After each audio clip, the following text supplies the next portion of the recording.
राम दरबार है उसमें पोटली भी है आपके पास। पहले इस व्यक्तित्व के बारे में जानना चाहूंगा कि ये क्या चीज है, इसको थोड़ा डिफाइन कर दीजिए। श्री सीताराम बागेश्वर धाम की जय। हम कोई महात्मा नहीं है, साधु नहीं है, लेकिन प्रत्येक भारतीय सनातनियों की ये पहचान है।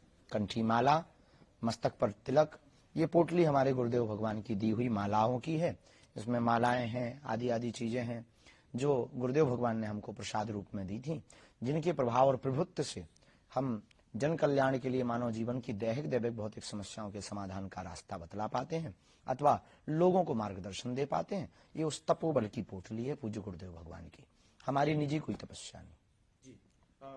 चूंकि राम दरबार है आपके गले में और राम मंदिर का उद्घाटन होना है, प्राण प्रतिष्ठा होनी है भगवान श्री राम की मूर्ति की अयोध्या में, ये जो एक उत्सव है इसको लेकर के आप, चूंकि आपको निमंत्रण मिला है, आप वहां पर शायद जाएंगे भी, जा रहे हैं। उत्सव है, इसको किस तरह से आप देखते हैं? ये आज तक की समस्त सनातनियों की, हिंदुओं की सबसे बड़ी विजय है, सबसे बड़ी जीत है। यह उत्सव दीपावली से बहुत ज्यादा खास है। निश्चित ही कोई ऐसा अभागा होगा जिसको इस दिन का इंतजार ना हो। हमको तो है, राम भक्तों को भी है। केवल भारतीय को नहीं, भारतीय मूल के लोग जितने भी अन्य देशों में रहने वाले लोग हैं उनको भी है। तो जो है हमारा यही कहना है कि उस दिन दीपावली मनावे और उत्सव का उत्साह पूछो मत। प्रेम अत्यधिक होता है तो वाणी कम बोलती, आंखें ज्यादा बोलती हैं। ठुमका लगाने को जी चाहता है, अयोध्या जी जाने को जी चाहता है। जी, लेकिन आप जो कह रहे हैं कि उत्सव का ये दिन है, विजय है सनातनियों की, लेकिन कुछ लोग इसी धर्म से जुड़े हुए लोग वो जो बयान दे रहे हैं, कोई कहता है अभी भी ये कोर्ट का फैसला है, मंदिर तैयार हो चुका है, लेकिन अभी भी कुछ लोग सलाह देते हैं कि वहां पर अस्पताल बनना चाहिए, तो कोई कहता है स्कूल बनना चाहिए, और कुछ लोग तो सनातन धर्म पर ही प्रश्न उठाते हैं कि इसमें तो जाति विभेद है। ये तमाम चीजें अभी भी प्रश्न उठ रहे हैं। बिल्कुल भी जाति विभेद नहीं, मूर्खतापूर्ण बातें हैं ये।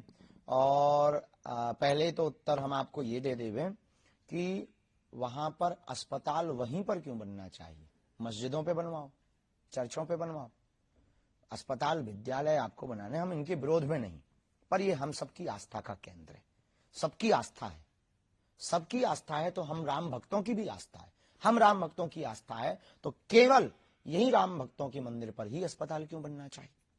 अब रही बात कि अपने ही लोग टिप्पणी उठाते, आपने ऐसा कहा, तो वो अपने नहीं है, वो रावण के खानदान के हैं। और रावण के खानदान के लोग इस प्रकार की वार्तालाप करते हैं, उनको शेम टू यू।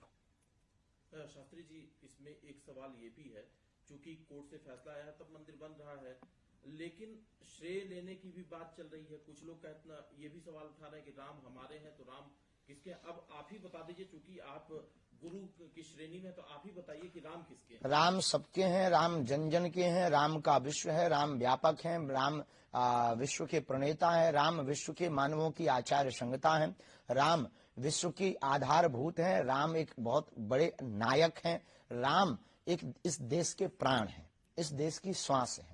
राम सबके हैं, जिनको भी श्वास और हवा की जरूरत है उनके राम हैं।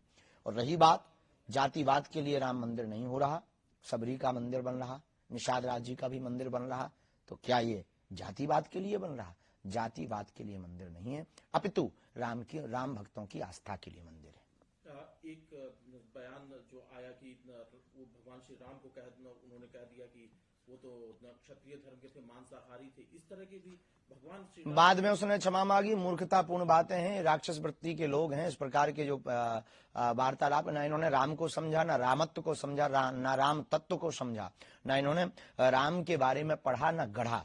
इन्होंने सिर्फ अपने बयान को कहकर न्यूज में बने रहने का उपाय सोचा है, और सबसे सस्ता उपाय प्रभु श्री राम पर और राम भक्तों पर आस्था पर उंगली उठाना है। इस देश में ऐसे ही लोगों को ठिकाने लगाने के लिए हम भारत हिंदू राष्ट्र चाहते हैं।